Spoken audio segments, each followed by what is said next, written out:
Selamat pagi adik-adik. Senang sekali pada hari ini Kak Yosi kembali mendapat kesempatan untuk melayankan firman Tuhan di kelas pra-remaja ini.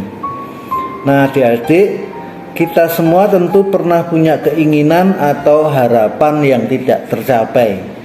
Ya, memang ada sih keinginan kita yang tercapai ya. Kita ingin itu, ingin ini ya, ingin A, ingin B, semua tercapai, tetapi kadang-kadang apa yang kita inginkan juga tidak tercapai ya. Kita mungkin ingin punya sepatu baru, ingin punya tas baru, ingin punya handphone baru ya, ingin ditolong oleh orang lain, ingin punya prestasi yang bagus ya, atau apapun yang pernah kita harapkan. Kita semua pasti pernah mengalami bahwa ternyata harapan kita tidak selalu tercapai ya, harapan kita tidak selalu terwujud. Nah, dalam keadaan seperti itu apa yang kita rasakan? Tentu kita kecewa ya. Mungkin kita marah-marah juga ya, jengkel kepada diri sendiri. Mungkin kok aku enggak bisa ya punya nilai yang bagus ya. Aku ingin punya nilai yang bagus, sudah belajar kok ternyata enggak bisa. Mungkin juga kita kecewa sama orang-orang di sekitar kita ya. Orang-orang di sekitarku kok enggak mau bantu ya. Papa mamaku ya, ayah ibuku, teman-temanku kok tidak mau nolong aku. Aku ingin itu kok tidak dikasih ya. Atau mungkin kita pernah juga kecewa sama Tuhan ya. Aku udah doa, aku udah berharap sama Tuhan.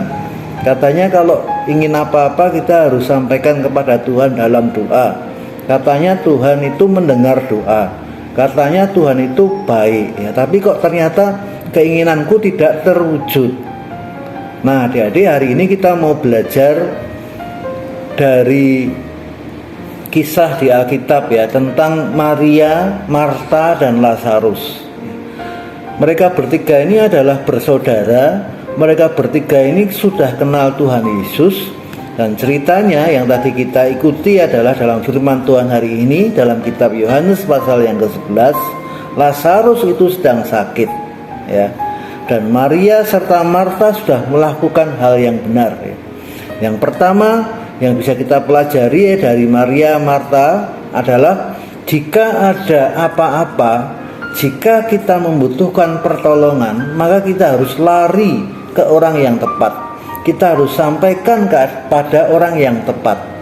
Nah, Maria dan Marta sudah mengabarkan, sudah minta pertolongan kepada orang yang tepat, yaitu Tuhan Yesus ya. Ayat yang ketiga dikatakan bahwa Maria dan Marta itu sudah ngabari Tuhan Yesus. Pada waktu ngabari itu mereka tentu juga sudah sampaikan permohonan agar Tuhan Yesus menolong. Nah adik-adik, ini yang pertama ya, kita diingatkan bahwa dalam segala situasi kehidupan kita, jika kita berharap sesuatu, menginginkan sesuatu, ingin keluar dari masalah, ingin mendapatkan keadaan yang lebih baik, maka yang harus kita lakukan adalah kita minta tolong kepada Tuhan ya, karena Tuhan mendengar ya. Tetapi yang kedua yang mau kita pelajari adalah ternyata yang diinginkan oleh Maria dan Marta tentu adalah agar Tuhan Yesus segera datang. Tuhan Yesus segera nengok Lazarus yang sedang sakit dan menyembuhkan. Tetapi kita baca di Alkitab, ternyata apa tadi? Ternyata Tuhan Yesus tidak segera datang ya. Tuhan Yesus malah terlambat ya. Karena Lazarus sampai meninggal selama 4 hari ya. Dan Tuhan Yesus gak datang-datang. Apakah tempatnya jauh? Apakah Tuhan Yesus sedang sibuk sekali? Apa sih yang membuat Tuhan Yesus kok sampai terlambat menurut Maria dan Marta ya, dan mungkin juga menurut kita jadi yang membaca ini tadi ya, loh Tuhan Yesus ini kenapa ya ada yang minta tolong kok tidak segera dijawab. Nah adik-adik, yang kedua yang kita pelajari dalam firman Tuhan kali ini adalah bahwa sebagai manusia, sebagai anak-anak Tuhan, sebagai murid-murid Tuhan di kelas pra-remaja ini, kita semua, Kak Yosi dan adik-adik, apa yang ada dalam pikiran kita itu tidak sama dengan apa yang dipikirkan oleh Tuhan, ya. Apa yang kita rencanakan tidak selalu sama dengan rencana Tuhan, ya. Sebagai manusia ini kita terbatas, ya. Kita tidak tahu apa yang akan terjadi.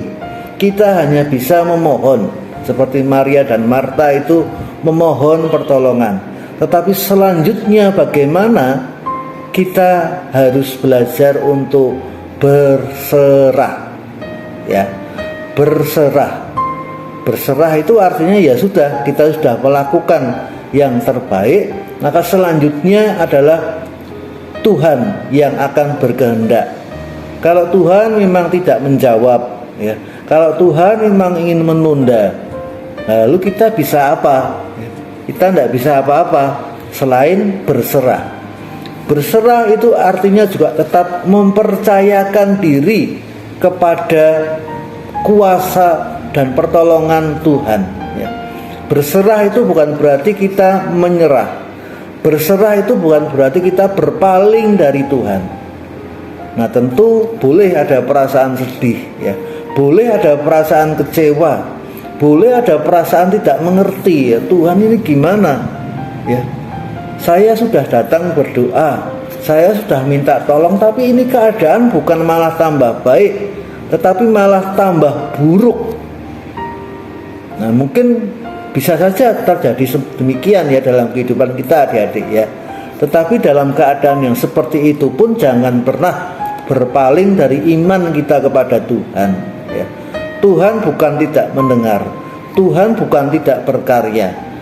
Pastikan dan tetap ingat dan tetap pegang teguh bahwa ini ada sesuatu yang sedang Tuhan rencanakan, ya. Bahkan di dalam segala sesuatu itu nanti pasti Tuhan akan jadikan supaya menjadi kebaikan bagi kita, bagi orang-orang di sekitar kita, ya. Rencana Tuhan itu yang terbaik, dan kita belajar untuk bersabar, untuk berserah, meskipun itu tidak mudah. Nah, adik-adik, di bagian akhir dari firman Tuhan hari ini kita mendapati bahwa ada mujizat ternyata yang dikerjakan Tuhan, ya. Sesuatu yang mustahil, ya, karena sudah 4 hari. Bahkan di Alkitab ditulis tadi kita membaca bahwa badan dari Lazarus ini kalau udah 4 hari meninggal, bau, ya, udah tidak bernafas, sudah nyawanya tidak ada, udah bau, tetapi dengan kuasa yang dipunyai oleh Tuhan Yesus sebagai anak Allah, sebagai utusan Allah, Tuhan Yesus mengerjakan mujizat yang besar, ya, yaitu membangkitkan orang mati. Tuhan Yesus membangkitkan Lazarus.